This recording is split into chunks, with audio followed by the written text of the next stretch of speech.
জানাবো আমিরের সুস্থতায় সর্বস্তরের মানুষের দোয়া কামনা জামায়াতের। প্রধান উপদেষ্টা নির্বাচন যে সময় বলেছেন তার থেকে একটা দিনও দেরি হবে না, বলছেন প্রেস সচিব। এবং সর্বশেষ জানাবো আদালত চত্বরে স্ত্রীকে জড়িয়ে ধরে কাঁদলেন ফাঁসির দণ্ডপ্রাপ্ত আসামি। শুনছিলেন সংবাদ শিরোনাম, এবারে বিস্তারিত। আদালত চত্বরে স্ত্রীকে জড়িয়ে ধরে কাঁদলেন ফাঁসির দণ্ডপ্রাপ্ত আসামি।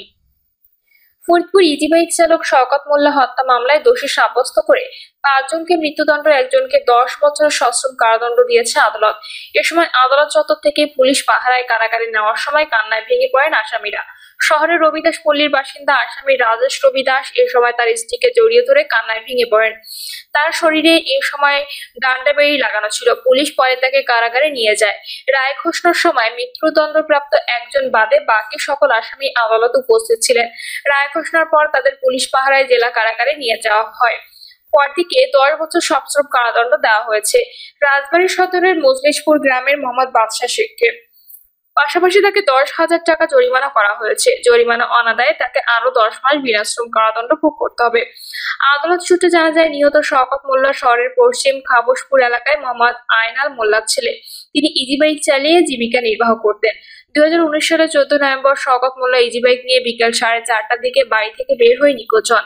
পরদিন 15 নভেম্বর সকালে শহরের মোল্লাবাড়ি সড়কের শেষ মাথায় ফরিদপুর শহর বাইপাসের কাছে আবুল হোসেনের ধান খেতে তার লাশ গলায় বেল্ট পেঁচানো অবস্থায় পাওয়া যায়। নিহত শওকতের বাবা মোহাম্মদ আয়নাল মোল্লা 2019 সালের 26 নভেম্বর অজ্ঞাত ব্যক্তিদের আসামি করে ফরিদপুর কোতোয়ালি থানায় একটি হত্যা মামলা দায়ের করেন। মামলায় উল্লেখ করা হয়, তার ইজি বাইক চালক ছেলেকে শ্বাসরোধ করে হত্যা করে 1,45,000 টাকা দামের ইজি বাইক ও মুঠোফোনটি দিয়ে যায় হত্যাকারীরা। এ মামলাটি তদন্ত করেন ফরিদপুর কোতোয়ালি থানার তৎকালীন উপপরিদর্শক শামীম আক্তার। তিনি 2020 সালের 20 আগস্ট উল্লেখিত 6 জনকে অভিযুক্ত করে আদালতে অভিযোগপত্র জমা দেন।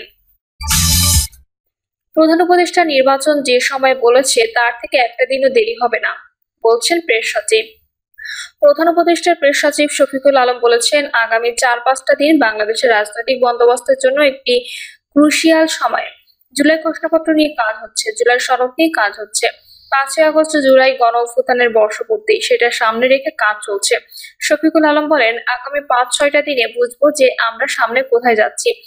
কিন্তু একটি বিষয় নিশ্চিত থাকবে, নির্বাচন দেরি হবে না। নির্বাচন প্রধান উপদেষ্টা অধ্যাপক মোহাম্মদ ইউনূস যে সময় বলেছেন তার থেকে একটা দিনও দেরি হবে না।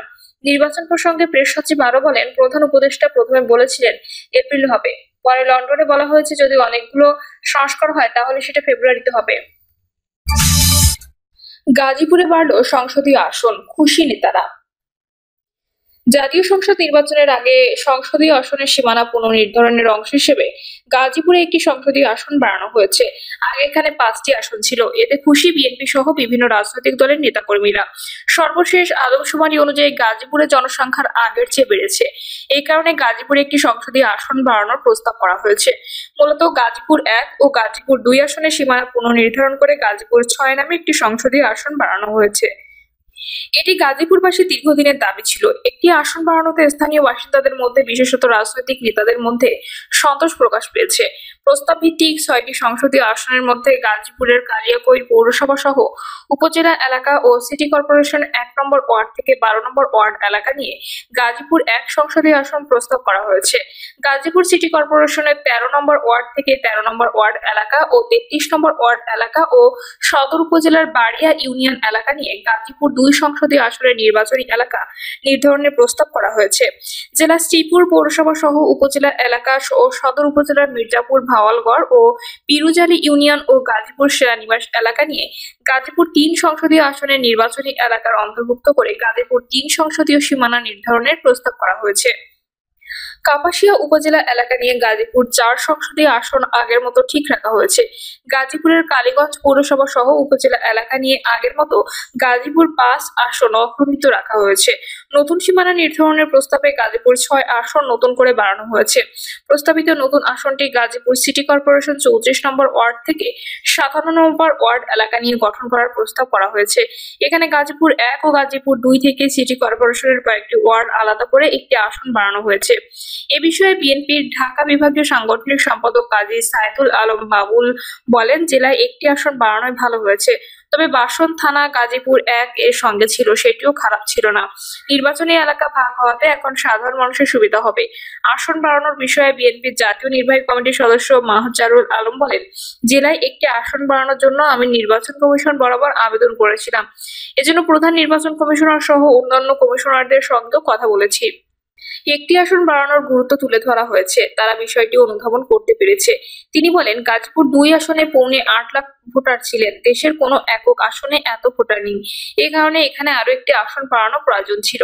আসন বাড়ানোতে আমাদের দাবি পূরণ হয়েছে, বৈষম্য দূর হয়েছে। এজন্য নির্বাচন কমিশনকে ধন্যবাদ জানাই। এনসিপির উত্তরাঞ্চলের যুগ্ম মুখ্য সংগঠক অ্যাডভোকেট আলী নাসের খান বলেন, দেশের মধ্যে গাজীপুর সিটি কর্পোরেশন একটি বৃহত্তম সিটি কর্পোরেশন। এখানে একটি আসন বাড়ানো হয়েছে, এটি খুব ভালো ও প্রশংসনীয় কাজ করেছে। এর মাধ্যমে গাজীপুরের মানুষ উপকৃত হবেন, সংসদে একজন প্রতিনিধি বাড়বে, ফলে এলাকার উন্নয়ন সহ নানাভাবে মানুষ উপকৃত হবেন। ৩০ কাঠা প্লট জালিয়াতি, হাসিনা জয় পুতুলের বিচার শুরু, গ্রেপ্তারি পরোয়ানা জারি। দুর্নীতি দমন কমিশনের করা পৃথক ৩ মামলায় সাবেক প্রধানমন্ত্রী শেখ হাসিনা, তার ছেলে সজীব ওয়াজেদ জয় ও মেয়ে সাইমা ওয়াজেদ পুতুলের আনুষ্ঠানিক বিচার শুরু হয়েছে। পূর্বাচলের নতুন শহর প্রকল্পে ৩০ কাঠা প্লট বরাদ্দে জালিয়াতির ঘটনায় মামলাগুলো করে দুদক। ঢাকার বিশেষ জজ আদালত ৫-এর বিচারক মোহাম্মদ আব্দুল্লাহ আল মামুন তাদের বিরুদ্ধে অভিযোগ গঠন করেন। তবে আসামিরা পলাতক থাকায় তাদের বিরুদ্ধে গ্রেপ্তারি পরোয়ানা জারি করা হয়েছে। এ বিষয়ে দুদকের প্রসিকিউটর মীর আহমেদ আলী সালাম বলেন, ৩ মামলায় আসামিদের বিরুদ্ধে অভিযোগ গঠন করা হয়েছে। এসব মামলার একটিতে শেখ হাসিনা সহ ১২ জন, দ্বিতীয়টিতে শেখ হাসিনা ও সজীব ওয়াজেদ জয় সহ ১৭ এবং তৃতীয়টিতে শেখ হাসিনা ও সাইমা ওয়াজেদ পুতুল আসামি ১৮ জন। আসামিরা আদালত উপস্থিত না থাকায় তাদের বিরুদ্ধে গ্রেপ্তারি পরোয়ানা জারি করা হয়েছে। একই সঙ্গে সাক্ষ্য গ্রহণের জন্য ১১ই আগস্ট দিন ধার্য করা হয়েছে বলেও জানান মীর আহমেদ আলী সালাম। দেশকে অস্থিতিশীল করার চেষ্টা, নেপথ্যে নাসিম শেখর। আওয়ামী লীগ নেতা বাহাউদ্দিন নাসিম এবং সাবেক প্রধানমন্ত্রী শেখ হাসিনার সহকারী একান্ত সচিব সাইফুজ্জামান শেখরের নির্দেশে দেশকে অস্থিতিশীল করার চক্রান্ত চলছে। ডক্টর মোহাম্মদ ইউনূসের নেতৃত্বে অন্তর্বর্তীকালীন সরকার গঠনের পর থেকেই একের পর এক ষড়যন্ত্রে লিপ্ত হয়ে পরাজিত শক্তি।